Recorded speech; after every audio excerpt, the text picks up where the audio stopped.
মুসুরির ডালটাকে পাতলা করে রান্না করে আমরা যে কোনো মানুষই কিন্তু খেতে পারি, কিন্তু ডালটা যখন ভুনা করা হয় তখন সেটা কিন্তু অন্যরকম মজার হয়।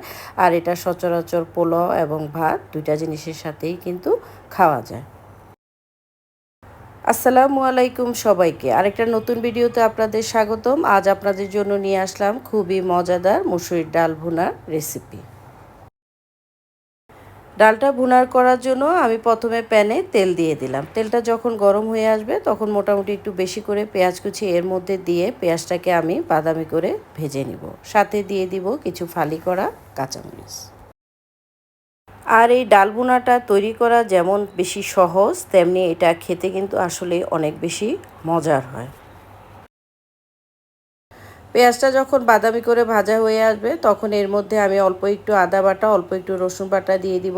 সাথে অল্প একটু পানিও দিয়ে দিব, মশলাটা যেন নিচ থেকে পুড়ে না যায়।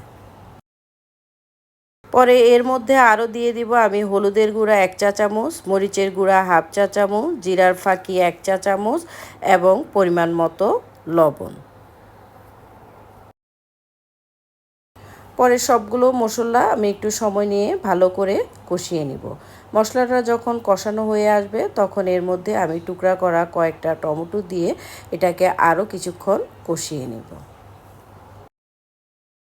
আমার ভিডিওগুলো যদি আপনাদের ভালো লেগে থাকে তাহলে প্লিজ আমার ভিডিওতে একটা লাইক কমেন্ট করে আমার ভিডিওটা শেয়ার দিয়ে অন্যদের আমার ভিডিওগুলো দেখার সুযোগ করে দিবেন।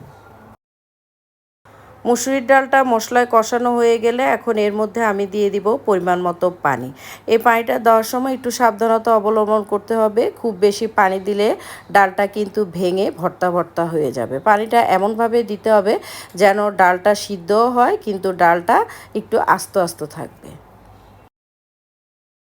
ডালটা যখন হয়ে আসবে তখন নামানোর আগে এর মধ্যে আমি দিয়ে দিব ধনিয়া পাতা কুচি। ধনিয়া পাতা কুচিটা অবশ্যই ডাল ভুনার মধ্যে দেওয়ার চেষ্টা করবেন, কারণ এই ধনিয়া পাতাটাই ডাল ভুনার স্বাদটাকে অনেক গুণ বাড়িয়ে দেয়।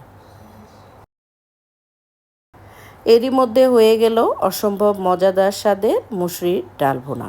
এতক্ষণ সঙ্গে থাকার জন্য আপনাদের সবাইকে অসংখ্য ধন্যবাদ।